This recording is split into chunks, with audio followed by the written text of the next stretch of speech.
Kita start saja dulu dari Bang Rocky Gerung.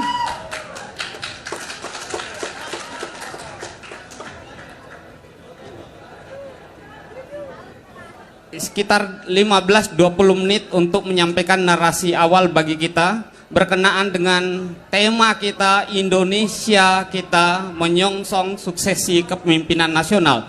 Dengan hormat kami persilakan. Oke, terima kasih. Oke, teman-teman. Kalau kalian nggak mau diam, saya mau berkelahi di belakang. Oke. Dapat ya? Semua bisa ikuti ya? Oke.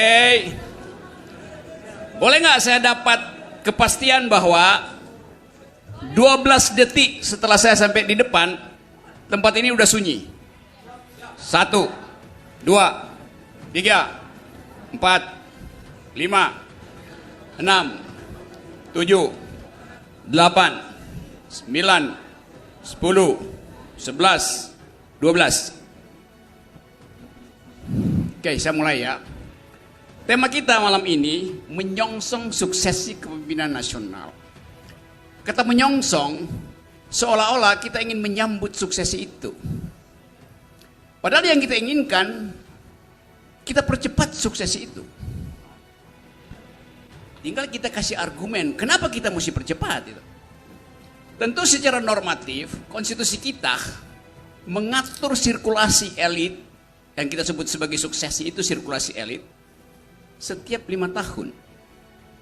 Dan itu tradisi pertama untuk memastikan bahwa kekuasaan tidak boleh menetap. Tidak boleh menetap. Supaya hak saudara-saudara tidak tertunda-tunda untuk mencalonkan diri jadi presiden. Kan itu logikanya kan. Ketum HMI punya hak yang sama dengan Erick Thohir. Hak yang sama dengan Sandi Uno. Dengan AHY. Dengan Ganjar. Bahkan dengan Pak Jokowi itu. Semakin cepat sirkulasi elit, semakin mudah kita menapis kepemimpinan. Jadi perpanjangan kekuasaan itu artinya menghambat hak saudara dan hak saya untuk memimpin negeri ini. Jadi kalau disebut siapa pemimpin negeri ini, bukan mereka yang ada di daftar hasil survei, tapi kita yang berpikir tentang masa depan adalah pemimpin negeri ini. Sekarang kita uji aja, siapa yang mampu untuk membayangkan masa depan dalam keadaan krisis ekonomi di depan mata, krisis energi di pinggir telinga, dan krisis pangan di depan hidung itu.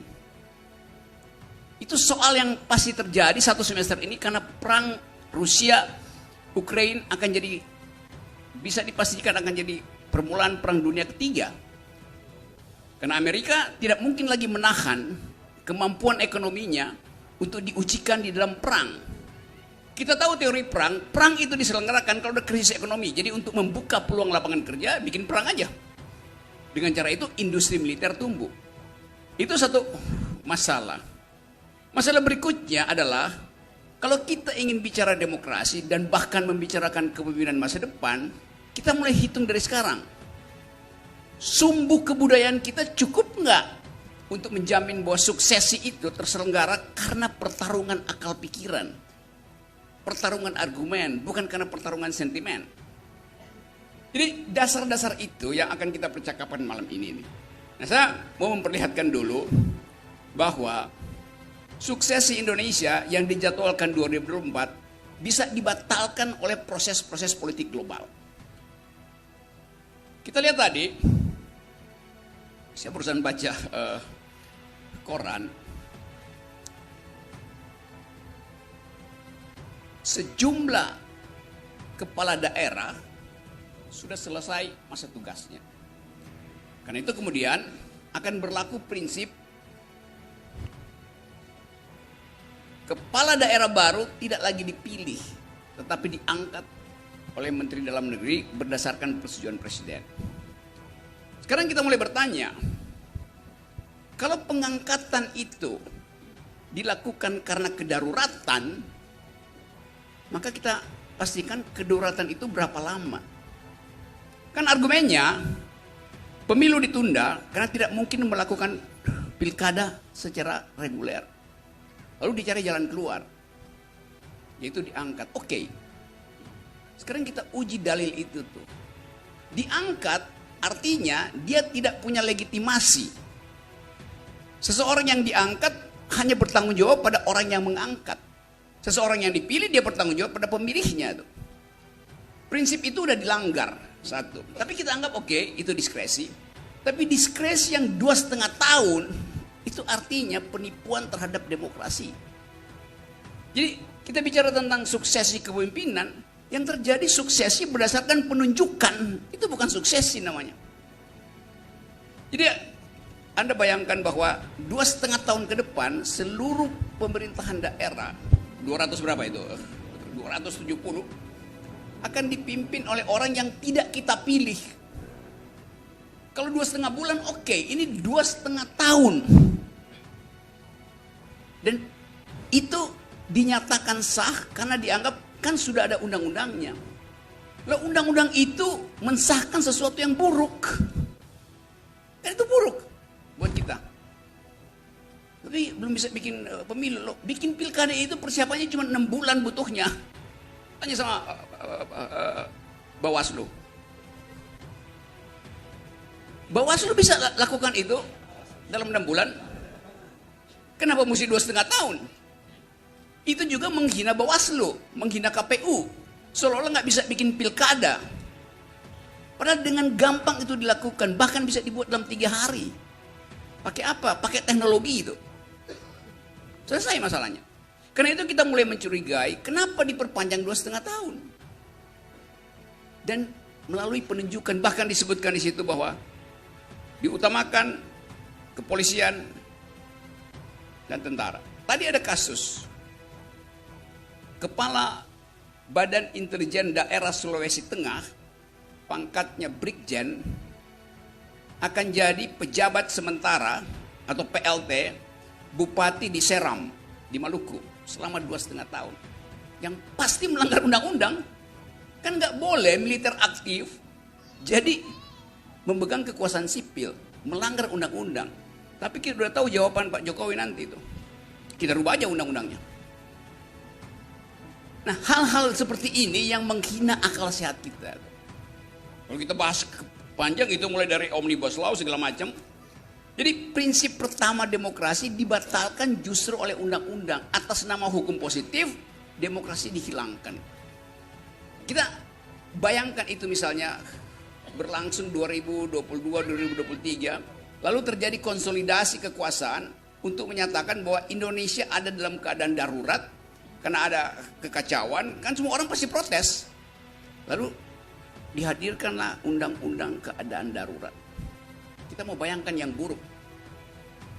Kedaruratan itu diperpanjang. Karena itu, atas dasar itu, kekuasaan presiden juga harus diperpanjang. Nah, akal-akalan begini yang harus diperhatikan oleh teman-teman HMI dan ormas yang lain tuh, atau masyarakat umum intinya. Kan kita nggak mungkin mengasuransikan demokrasi pada mereka yang tidak kita pilih.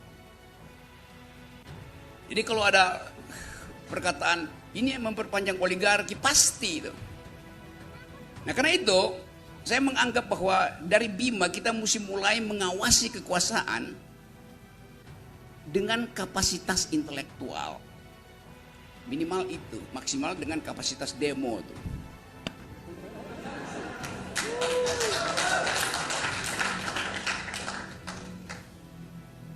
Tapi nanti orang bilang kok demonstrasi penyelesaiannya, karena nggak bisa diselesaikan melalui regulasi, karena regulasi itu dikontrol oleh kekuasaan. Jadi demo itu adalah hak primer masyarakat untuk mengatakan Anda tidak layak lagi, kita tunduk kepalanya, kita akan menggeleng pada kekuasaan, pertanda bahwa kita sadar hak kita untuk menempuh suksesi itu dihalangi oleh regulasi yang isinya adalah arogansi kekuasaan. Itu intinya tuh. Tadi saya terangkan bahwa kenapa ini mesti kita bayangkan dan kita jadikan semacam contingency plan sebagai rencana darurat, karena kehidupan ekonomi kita makin lama makin tidak memberi harapan.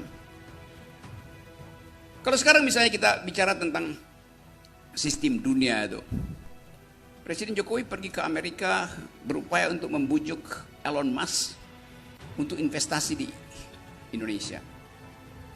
Dan Elon Musk tidak kasih sinyal apapun. Karena nggak ada sinyal, dalam 2 minggu Pak Luhut tadi di koran mengatakan, ya memang investasi itu butuh pembicaraan panjang, butuh kesiapan dalam negeri. Loh kalau nggak ada kesiapan itu ngapain pergi membujuk Elon Musk? Kan logikanya begitu kan. Mestinya datang dengan keterangan bahwa Indonesia siap. Bahkan dalam 24 jam Indonesia siap menerima Elon Musk. Karena nggak ada keterangan itu, ya si Elon Musk bilang, ya ngapain saya harus serius dengan orang yang kemampuan dia untuk menunjukkan keseriusan pun nggak ada itu. Nah karena itu mata-mata Elon Musk sudah tahu sebetulnya Indonesia nggak punya kapasitas untuk terima teknologi tinggi.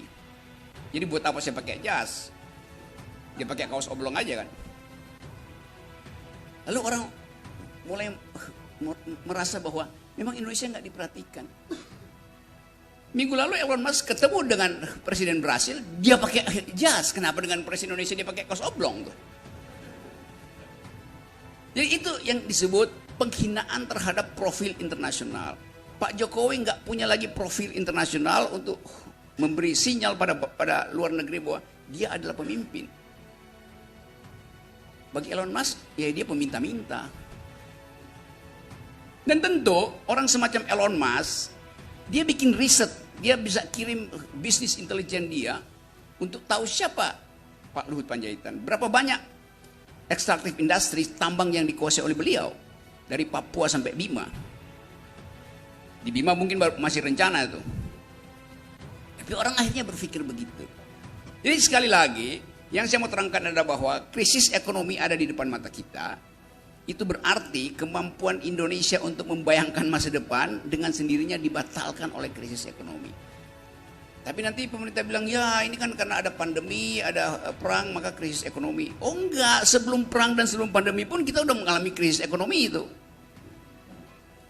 Jadi itu keadaan yang memungkinkan kita hadir sama-sama di sini dengan kegembiraan untuk mempercepat suksesi. Kita justru gembira kalau suksesi dipercepat, karena kita nggak akan disiksa lagi oleh angan-angan. Jadi harapan kita batal setiap hari.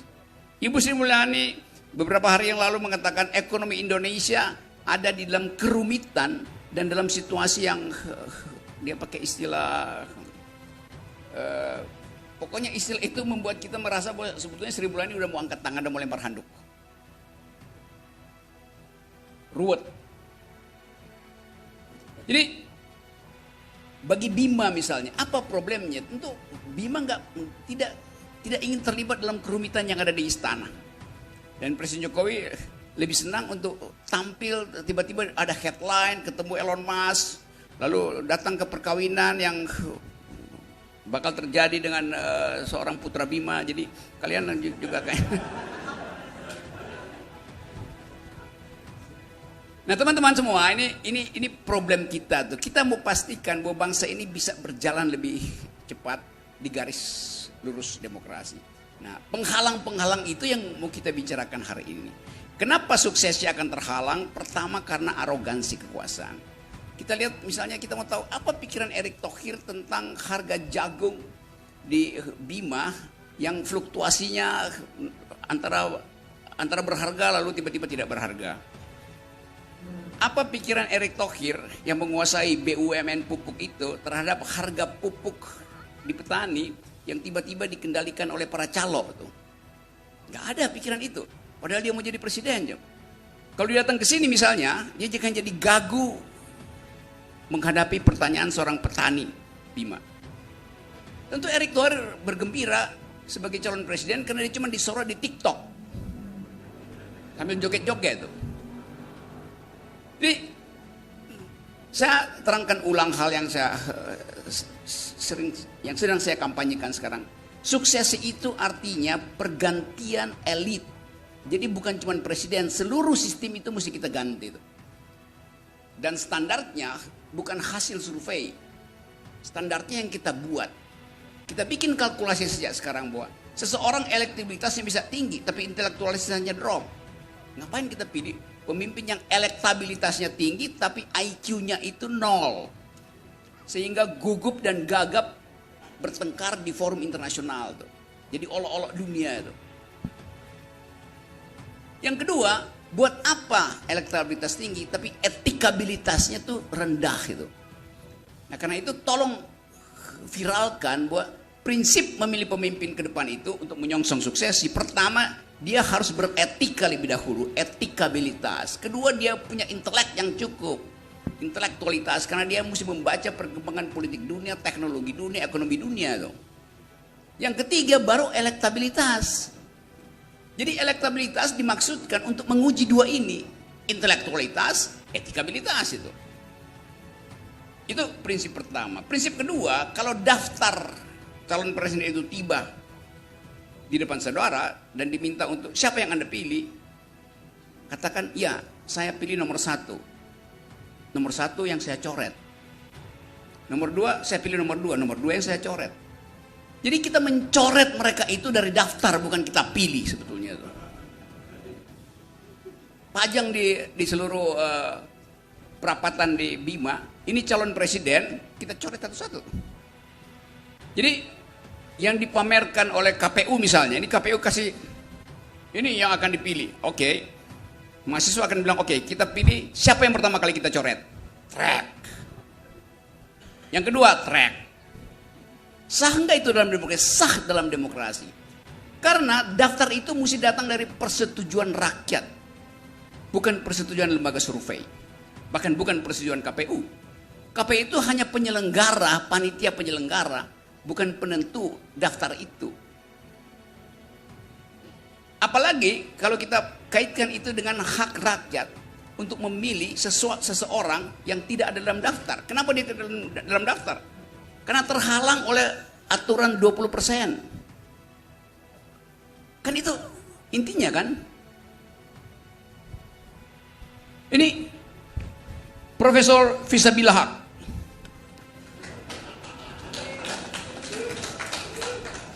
Kemarin dia berdebat dengan saya. Dan bagi saya, hasil perdebatan dia dengan saya lebih bermutu dari kampanye Ganjar Pranowo. Tapi dia nggak mungkin mencalonkan diri karena nggak ada tiket 20%. Politik itu bukan hasil survei, tapi hasil latihan intelektual. Jadi kita lihat baliho ada di mana-mana tuh, mulai dari semua ketua partai, Caimin, Ganjar, siapa lagi tuh, Erick Thohir segala macam. Balihonya besar, tapi kita nggak tahu apa pikirannya. Balihonya yang besar, pikirannya kecil, karena nggak berani tampil di depan HMI, tampil di depan ormas untuk bertengkar tentang kebijakan.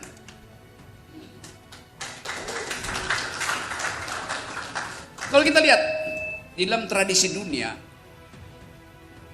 di Eropa, di Amerika, setiap calon presiden pertama kali dia minta diuji di depan panggung universitas. Itu tradisi yang bagus. Saya mau jadi calon presiden, uji saya di panggung universitas. Kenapa? Kan dalam panggung universitas ada ujian logika, ujian dialektika, ujian pikiran. Sekarang di Indonesia yang mau jadi presiden minta dibuatkan panggung dangdut. Bagaimana kita uji orang di atas panggung dangdut? Kita nggak tahu apa isinya. Jadi kecerdasan semacam ini yang ingin kita pastikan supaya dikawal oleh mahasiswa. Nah, hal-hal yang teoritis nanti kita bicarakan kalau ada pertanyaan. Saya batasi di situ karena tadi diminta 10-15 menit dan saya hitung ini pas 13,5 menit. Masih ada 1,5 menit saya untuk pindah ke situ. Oke, nanti kita lanjutkan diskusinya. Tapi semoga kita dibakar oleh keinginan untuk menghasilkan kembali Indonesia yang berpikir.